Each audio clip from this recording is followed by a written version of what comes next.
할렐루야. 네, 말씀의 충만함과 은혜가 넘치는 행복한 주요 오후 예배 가운데 오신 여러분들 환영하고 축복합니다. 서로 웃으면서 한번 인사를 하도록 하겠습니다. 사랑합니다. 네, 축복합니다. 감사합니다. 축복 주 안에서 여러분들 사랑하고 축복합니다. 1855년 영국의 사랑하는 사람과의 결혼을 앞둔 조셉 스크리븐이라는 청년이 있었습니다.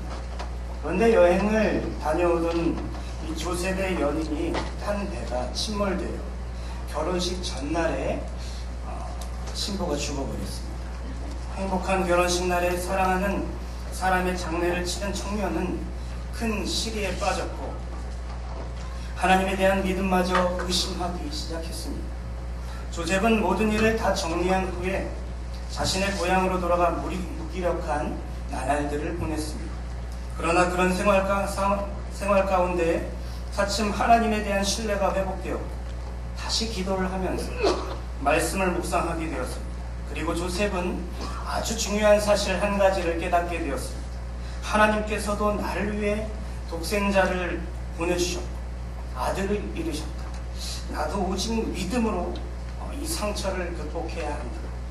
이와 같은 고백을 하는 순간 이 조셉의 마음에 큰 기쁨이 생겼습니다. 조셉은 자신이 느끼는 감정을 시로 적기 시작했습니다.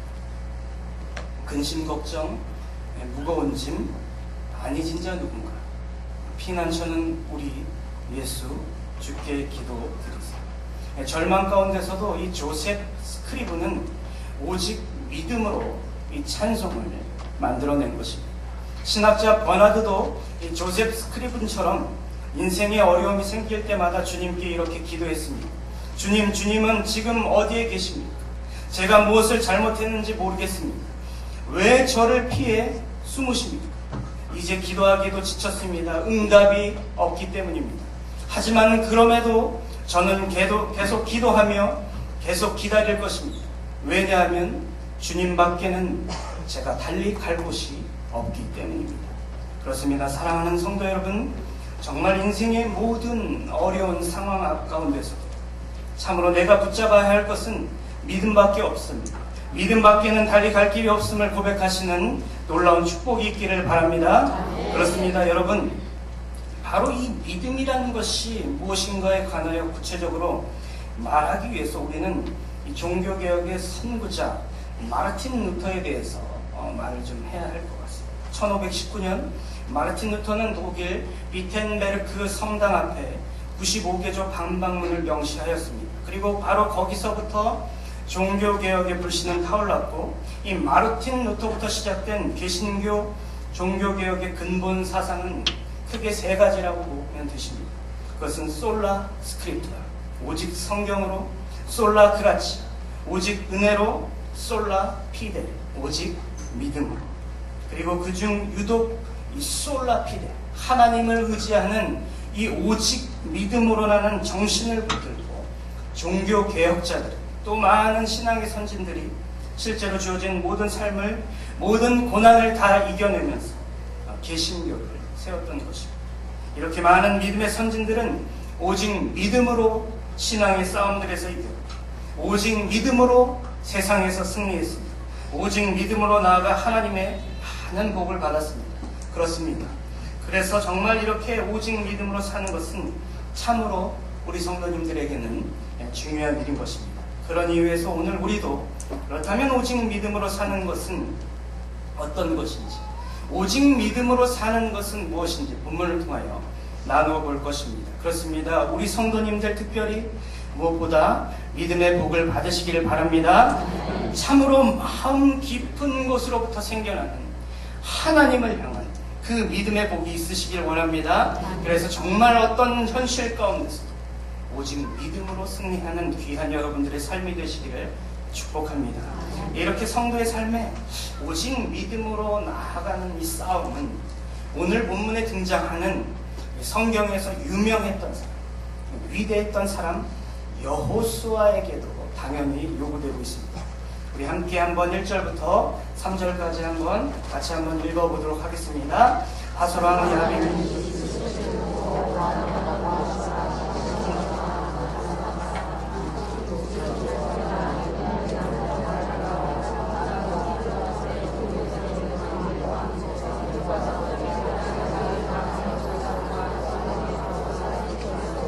이제 여호수 족속과 미스바 땅 헤르몬 산 아의 휘 족속에게 사람을 보냅니다. 성도 여러분, 이 본문에 등장하는 하솔이라는 곳은 사실 가나안 북부 지역, 위쪽 지역의 가장 큰 왕도였습니다. 우리는 실제로 여리고성이 가장 크다라고 생각하는 이 경향이 있습니다. 그 이유는 어렸을 때부터 이 주일학교 때부터 숱하게 여호수아가 정복했던 이 가나안 첫성 여리고 정복 사건에서 하나님의 능력 가운데 그 큰 성 여리고성이 정말 와르르 무너진 것을 어렸을 때부터 배웠기 때문에 우리는 여리고성이 가나안 성에서 가장 크다라고 생각하는 것입니다. 그러나 여리고성의 그 둘레가 이 32km의 규모를 가졌다면 이 하솔이라는 성은 무려 800km나 되는 아주 거대한 성이었습니다. 이 하솔이라는 성은 여호수아가 지금까지는 또 경험하지 못했던 차원이 엄청나게 강하고 큰 성이었던 것입니다. 바로 그 하솔이라는 지역의 왕인 야빈이 여호수아가 가나안 남부 연합, 남쪽에 있는 연합군들을 완전히 진멸시켰다는 소식을 듣게 됩니다. 그래서 그는 가나안 북부에 거주하는 이 모든 왕들을 불러 모으고 있습니다. 그 후에 본문 4절과 5절에는 아주 강력한 군대가 모였다라고 말씀하고 있습니다. 4절과 5절 함께 한번 읽어보겠습니다. 그들이 그 모든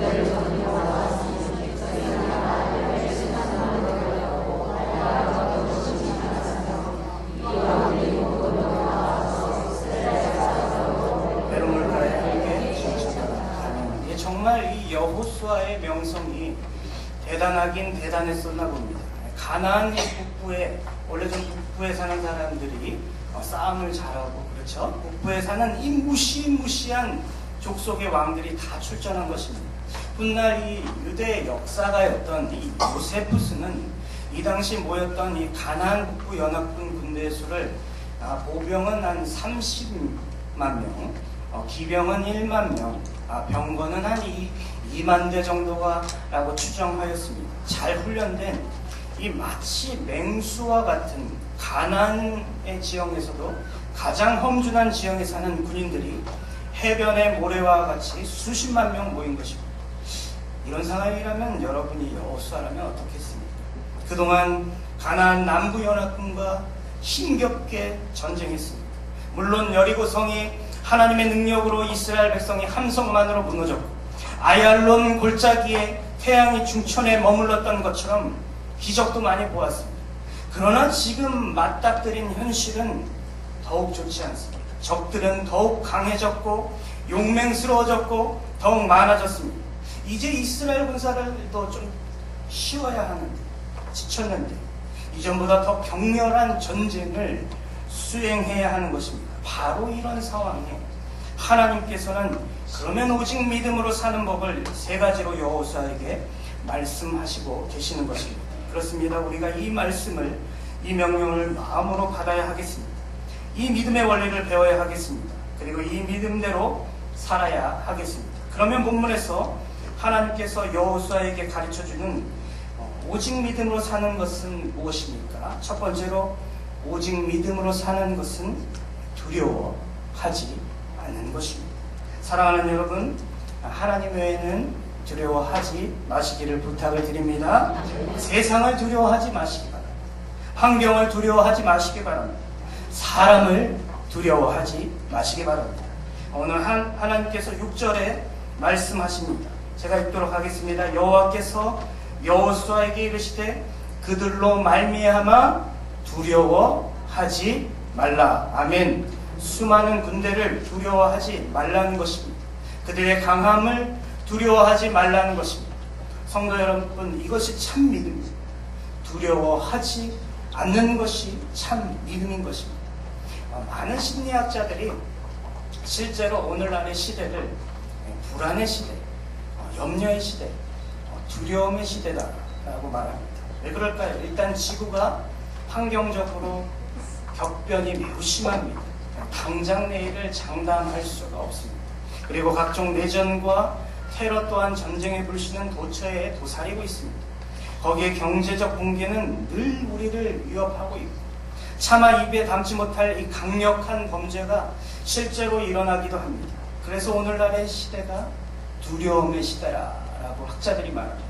그래서 어떤 유명한 심리학자는 이 세상에서 두려움으로부터 자유로운 사람은 이미 죽은 사람과 정신 이상자 두 부류밖에 있을 수밖에 없다. 굉장히 힘든 세상을 우리가 살아가고 있는 것이죠. 그리고 나머지 살아있고 제정신인 사람들은 반드시 이 세대가 두려움을 가질 수밖에 없다라고 말합니다. 실제로 두려움을 가질 수 없는 세상이 되어버린 것입니다. 그렇습니다. 정말 우리도 참 많은 두려움을 안고 살아갑니다. 비단 남의 일은 여러분 아니지 않습니까? 도대체 나의 사업장은 어떻게 될지, 가정은 어떻게 될지, 우리 자녀는 어떻게 될지, 환경은 그저 아득하고 깜깜하지 않습니까? 바로 그런 상황, 그때 하나님께서는 여호수아에게 말씀하시는 것처럼 오늘 우리에게도 오직 믿음으로 살아라 라고 말씀하고 계신 것입니다. 그리고 두려워하지 말라라고 명령하고 계십니다. 왜요? 왜 그렇겠습니까? 왜냐하면 하나님께서는 우리 삶을 책임져 주시기 때문입니다. 제가 본문 6절을 다시 읽어보겠습니다. 여호와께서 여호수아에게 이르시되 그들로 말미암아 두려워하지 말라. 내일 이맘때에 내가 그들을 이스라엘 앞에 넘겨주어 몰살시키리니. 아멘. 사랑하는 여러분, 하나님께서 왜 두려워하지 말라라고 하십니까? 이유가 무엇입니까? 그것은 그 이유는 내일 이맘때에 어떻게 된다고요? 네, 하나님이 어떻게 된다고요? 이스라엘을 앞에 넘겨주어 몰살시킬 것이기 때문에, 다 책임져 주실 것이기 때문에 두려워하지 말라라는 것이죠. 너는 오직 믿음으로만 나아가라는 것입니다. 그러면 책임져 주시겠다는 것입니다. 내일 이맘때에 그들을 반드시 몰살시켜서 승리를 주시겠다고 말씀하고 계십니다. 실제로 성경에서 여러분 자주 나오는 이 명령은 두려워하지 말라 이것입니다. 이 말씀이 무려 몇 번이나 나오는지 아십니까? 366번 정도가 나옵니다. 정직하라, 순결하라, 전도하라, 기도하라, 이웃을 도우라도 이 두려워하지 말라는 이 명령에 미치지 못합니다. 왜 그렇겠습니까? 우리 인간이 연약해서 늘 믿음을 가지고 있다고 하지만 두려워해서 하나님 앞에 한 발자국도 잘 못 나가니까 믿음으로 승리하지 못하기 때문에 하나님께서 격려하시는 것입니다. 하나님께서 위로하시는 것입니다. 하나님께서 책임져 주시겠다고 약속하시는 것입니다. 오직 믿음으로만 앞으로 나아가면 승리의 약속을 주시겠다는 것입니다. 감당할 힘을 능력을 주시겠다는 것입니다. 사랑하는 여러분, 특별히 오직 믿음으로 나아가시려면, 믿음의 복을 받으시려면 하나님을 의지하고 두려워하지 마시기를 부탁을 드립니다. 오직 믿음으로 나아가면 하나님께서 다 싸워주실 것입니다. 하나님께서 내 삶을 책임져 주실 것입니다. 그 하나님 믿고 약속을 붙들고 사는 귀한 삶 되시기를 부탁을 드립니다. 그리고 또한 성도 여러분, 오직 믿음으로 사는 것은 무엇입니까? 그것은 두 번째로, 오직 믿음으로 사는 것은 오직 하나님만 의지하는 것입니다. 하나님께서는 여호수아에게 오직 믿음으로 사는 이 두 번째 방법을 말씀하고 계십니다. 특별히 본문 6절 후반부에 말씀은 이 방법을 선포하고 있습니다. 그것은 여러분 무엇입니까? 6절 한번 보시기 바랍니다. 6절에 뭐라고 나와 있습니까? 이스라엘 앞에 넘겨주어 몰살시키리니. 그 뒤에 같이 한번 읽어보겠습니다. 너는 그들의 말 뒷발의 힘줄을 끊고. 무엇을 끊으라고요? 말 뒷발의 힘줄을 끊어. 이건 도대체 무슨 말씀입니까? 여러분, 상식적으로 사람이든 여러분 동물이든 힘줄은 한번 잘리면, 끊어지면 다시 회복될 수가 없습니다. 아무리 이 삼국지에 나오는 이 적토마라고 할지라도 뒷발의 힘줄을 한번 잘라보십시오. 잘라놓으면 집안에서 사육해야 하는 가축이 되는 것이 일반적인 논리입니다. 간단하게 말하면 지금 하나님께서는 여호수아야, 이 전쟁을 두려워하지도 말고 오직 믿음으로 전진하여라. 그리고 이 메론 물가에서 승리하면 어떻게 하라고요? 노획한 말들의 힘줄을 다 끊어라 라고 말씀하고 계십니다. 여러분, 제가 아까 말씀드린 역사가 요세푸스는 어림잡아서 이 전쟁에 참여한 기병이 물론 확실치는 않지만 1만 명이 될 것이라고 추정했습니다. 그것으로 비춰보았을 때 여호수아가 이 전쟁 가나안 북부 연합군을 전멸시켰으니까 적어도 못해도 그들의 말 1만 필 중에서 반 정도, 5천 필 이상은 획득하였을 것입니다. 공짜로 군마, 잘 훈련된 군마가 5천 필 정도가 생긴 것입니다. 정말 이 잘 훈련된 말을 앞으로 있을 가나안 전쟁에 쓰면 얼마나 여러분 유용하겠습니까? 주로 보병으로 이루어졌던 이스라엘 군사력에 얼마나 큰 보탬이 되겠습니까? 그런데 하나님께서 이 노획물로 획득한 말들의 어떻게 힘줄을 다 끊어버려라, 잘라버려라 말씀하고 있습니다. 왜 그럴까요? 왜 그럴까요, 여러분? 그것은 여러분 오직 하나님만 의지하라는 것입니다. 앞으로 수많은 전쟁이 있을 것입니다. 수많은 전쟁이 있을지라도 너는 여호수아 너는 나 하나님만 의존하라는 것입니다. 나만 바라보라는 것입니다. 나만 따라오라는 것입니다. 사랑하는 성도 여러분, 이렇게 하나님만 의지하는 것이 바로 오직 믿음으로 사는 것입니다. 이해가 되십니까, 여러분? 하나님이 승리하게 하셨습니다. 수많은 전마들을 얻게 하셨습니다. 그런데 그 전마들을 없애고 평범한 가축으로 삼으라라고 하는 것입니다. 참으로 우리 입장에서 보면 희한한 명령입니다. 그러나 또 성경을 보면 오늘 하나님께서 하신 이 명령을 오직 믿음으로 수행한 다윗을 만날 수 있습니다. 중요한 말씀이기 때문에 우리 본문을 한번 집어놓으시고 사무엘하 8장 3절에서 4절 말씀 한 번만 찾아보겠습니다. 본문을 표시해 주시고 사무엘하 8장 3절에서 4절 사무엘하 8장 3절에서 4절 구약 475면입니다. 구약 475면의 사무엘하 8장 3절에서 4절 말씀 구약 475면 우리 이 말씀을 사무엘하 8장 3절에서 4절 같이 한번 읽도록 하겠습니다. 르호벨 아들 소바왕 하닷 자기 권세를 회복하려고 유브라데 강으로 갈 때에 다윗이 그를 쳐서 그에게서 마병 1,700명과 보병 2만 명을 사로잡고 병거 읽을 때 말만 남기고 다윗이 그 외 병거의 말에 다 발의 힘줄을 끊었더니 아멘. 다윗도 획득한 전마들의 발 힘줄을 끊어버린 것입니다. 왜 그랬을까요? 그도 여호수아처럼 앞으로 살면서 오직 하나님만 의지하기로 작정한 것입니다. 상황과 현실과 그것과는 관계없이 내가 오직 믿음으로 살기를 결단하기로 한 것입니다. 사랑하는 성도 여러분, 오늘 우리가 의지하는 것은 무엇입니까? 우리에게 하나님 위에 안정감을 누리게 만드는 것은 무엇입니까? 2016년 이제 후반기가 되었습니다.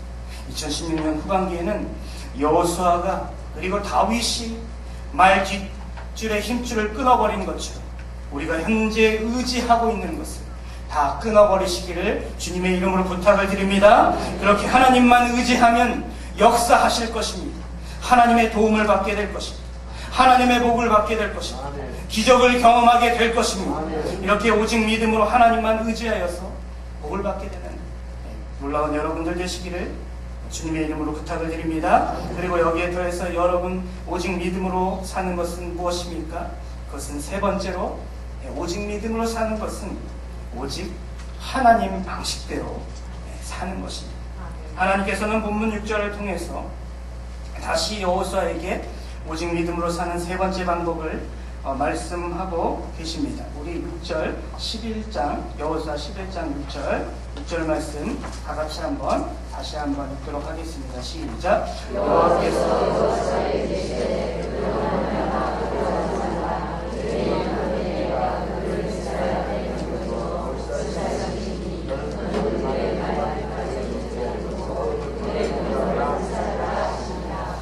말 뒷발의 힘줄을 끊고 또 뭘 하라고 명령하시죠? 병거를 불사라. 적군이 가졌던 요세푸스가 말하는 한 2만 대 정도, 물론 그 아래일 수도 있고 위일 수도 있지만 불사르라고 하는 것입니다. 여러분 이 성경을 연구하다 보면 병거가 나오는데 이 병거는 고대 사회에서 지금으로 말하면 탱크입니다. 탱크. 장갑차를 이 병거다라고 보시면 됩니다. 엄청난 문제죠. 그런데 하나님께서는 이 말 깃발의 힘줄 뿐만 아니라 이 병거, 탱크, 장갑차까지 불태우기를 원하시는 것입니다. 왜 병거까지 말 깃발의 힘줄만 끊으면 되지 병거까지 불태우기를 원하실까요? 그것은 그 이유는 이 병거는 수많은 이 하나님을 믿지 않는 이방 민족들이 취했던 이 전투 방식을 상징하는 것이 이 병거였습니다. 병거는 이방의 이 민족들이 아주 호전적이고 폭력적인 문화 양식을 상징하는 것이었기 때문에 하나님께서는 그 악하고 폭력적인 전투 방식, 문화 양식인 병거를 타지 말라, 병거를 사용하지 말라, 그것을 불살르라고 말씀하고 계십니다. 사랑하는 성도 여러분, 하나님께서는 세상과 구별된 거룩한 것을 사랑하십니다. 병거가 아무리 튼튼하고 병거가 아무리 좋고 병거가 아무리 강한 것이라 할지라도 하나님의 방식이 아니면 내 눈앞에서 그것을 불살르지도 알아야 하는 것입니다. 로마서 12장 1절에서 2절은 이렇게 말씀합니다. 그러므로 형제들아, 내가 하나님의 모든 자비하심으로 너희를 권하노니 너희 몸을 하나님이 기뻐하시는 거룩한 산 제물로 드리라. 이는 너희가 드릴 영적 예배니라. 너희는 이 세대를 본받지 말고 오직 마음을 새롭게 함으로 변화를 받아 하나님의 선하시고 기뻐하시고 온전하신 뜻이 무엇인지 분별하도록 하라. 아멘. 그렇습니다. 오직 믿음으로 산다는 것은 이렇게 하나님의 방식으로 사는 것을 말합니다. 여러분, 우리에게도 간혹 오늘 여호수아처럼 세상에 좋은 이 화려한 멋있는 스펙, 매력적인 이 병거에 대한 유혹이 있을 수 있습니다. 정말 그것만 가지면 우리 집 형편이 좀 나아질 텐데, 그 방식대로만 내 사업에 이용한다면 내 사업이 정말 크게 번창할 텐데, 세상 방식대로 주일날 시간 낭비하지 않고 내 자녀가 주일날 그 시간에 학원 가고 도서실 가고 공부하면 분명히 좋은 대학 갈 수 있을 텐데, 그런 유혹 누구나 충분히 있을 수 있다고 생각합니다. 그러나 오직 믿음으로 산다는 그것은 오직 이 세대에서 하나님의 방식으로 살아간다는 것을 여러분 잊지 마셔야 할 것입니다. 하나님께서는 오늘 말씀을 통하여 우리의 병, 불살르기 원하시는 것입니다. 사랑하는 여러분, 정말 믿음으로 승리하고 싶으십니까? 믿음의 복을 받아 복이 열리고 하나님의 도우심을 경험하고 싶으십니까? 그러면 병거를, 여러분이 생각하는 그 병거를 과감하게 불살르시기를 바랍니다. 하나님께 순종하시길 바랍니다. 오늘 구절을 보시면 여호수아는 전쟁을 다 마친 후에 순종하였습니다. 우리 구절 한번 같이 한번 읽도록 하겠습니다. 여호수아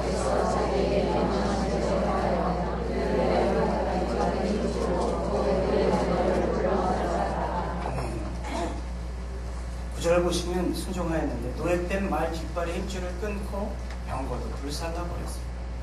그것만 가지면 되는데, 가나안 전쟁에 유용하게 쓰면 되는데, 그의 믿음은 전쟁을 이기기 전에 하나님이 어떤 결과를 보여주시기 전에 마지못해서 하나님 살려주세요, 그러면 내가 하나님 잘 섬겨보겠습니다, 그것이 아닙니다. 다 이기고 나서 메론 물가에서 그 많은 가나안 북부 연합군을 다 쳐부수고 나서 결과가 내 인생에 공개되고 난 후에 참으로 믿음이라는 것이, 순종이 더 필요한 순간에 오직 하나님만 의지하겠습니다. 앞으로도 내가 하나님 방식으로 살겠습니다. 내가 앞으로도 하나님 의지하고 하나님 때문에 살겠습니다. 순종하는 것입니다. 많은 사람들이 그저 복 받기 전에 하나님 나 복 좀 주세요, 순종하는 신용만 하는 것이 다반사입니다. 여호수아는 복을 다 받고 나서, 이기고 나서, 결과를 알고 다 나서 순종하는 것입니다. 그래서 여호수아인 것입니다. 정말 이렇게 오직 믿음으로만 사는 축복이 우리 성도님들 삶에 있기를 원합니다. 그래서 하나님께서 믿음 위에 나머지 것도 다 채워주시는 축복을 누리시는 여러분 되시길 축복합니다. 저는 이 설교를 준비하면서 과거의 한 일이 한번 떠올랐습니다. 제가 중학교 3학년 때부터 가르쳤던 학생이 있습니다. 대학생이 되었는데요. 대학생이 되고 이제 청년이 벌써 되었는데 그 친구가 늘 고민하고 자신의 어려운 가정 상황으로 자기연민에 이렇게 빠져 있는 겁니다. 주변 상황이 너무나 힘들어서 항상 신앙생활을 잘 하는 것이 오직 믿음으로만 사는 것이 사치다. 나에게는 사치다 라고 생각하는 친구가 한 명 있었습니다.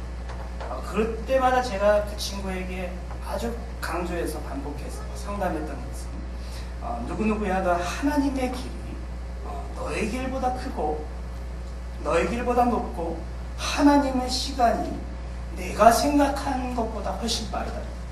그러니 먼저 다른 거 신경 쓰지 말고 오직 믿음으로만 한번 살아보는 법을 연습하고 바르게 한번 살아보자 라고 했습니다.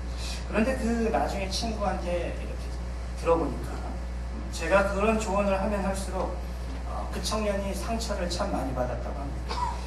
목사님 뭐 아무것도 모르면서 내 상황도 모르면서 내가 얼마나 답답하고 괴로운지도 모르면서 내가 얼마나 지금 어려운지 모르면서 저렇게 정답만 나한테 들이대니 참 꼰대다 꼰대 뭐 그러면서 참 속으로 상처를 많이 받았다고 합니다. 그러다 자기 힘으로 애를 써보다 가정 형편이 그 친구 가정이 더 어려워졌어요. 취업도 안 돼. 너무너무 어려워지니까 이제 지푸라기라도 잡는 심정으로 저와 이렇게 얘기하면서 계속 이제는 모든 삶의 결정들을 한번 오직 믿음으로 한번 결정해보자. 모든 선택들을 오직 믿음으로 한번 해보자 하고 의논하고 그 삶을 연습하기 시작했습니다. 그리고 믿음으로 한번 걸어가니까 그 친구의 이 비틀거렸던 이 청년의 삶이 하나하나 이 균형이 맞춰지기 시작했습니다. 결론적으로 말씀드리면 오직 믿음으로 살기 위해 애를 쓰니까 때가 되니까 하나님의 시간이 되니까 좋은 곳에 취업도 하게 되었습니다. 믿음이 단단해지게 되니까 누가 봐도 이 좋은 아내를 교회 안에서 만나게 되었습니다. 30 전에 저도 30 넘어서 결혼했는데 30도 안 돼서 결혼을 했습니다. 그리고 이제는 한 걸음 한 걸음 믿음으로 자기에게 주어진 역할에 맞춰 이 청년부를 돕는 아주 중요한 이 헬퍼 역할을 하고 있는 좋은 그리스도인이 되었습니다. 항상 보면 그렇게 위태했는데 오직 믿음으로 한번 살아보기로 결정하고 연약하지만 그 믿음이 절름발이 신앙이지. 그렇게라도 넘어지고 울고 부서지고 가니까 하나님께서는 먼저 다 아시고 그 친구의 생각보다 훨씬 더 빨리 그 모든 것들을 정리해 주시고 그 모든 복을 다 분명하게 채워주신 것을 보았습니다.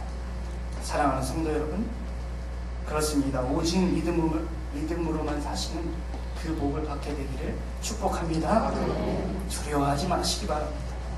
오직 하나님만 의지하시기 바랍니다. 오직 하나님의 방식대로 살아가시기를 부탁을 드립니다. 이 귀한 말씀을 힘있게 붙잡고 한번 살아보시고 철저하게 의존하시면 저는 이 말을 참 좋아합니다. 하나님께서 내 시간보다 훨씬 빠르시다. 하나님께서 다 채워주실 것이다. 하나님께서 우리의 생각보다도 더 빨리 채워주시고 보호해주시고 도와주시고 격려해주시고 반드시 창대하게 하실 줄로 믿습니다. 이 시간 우리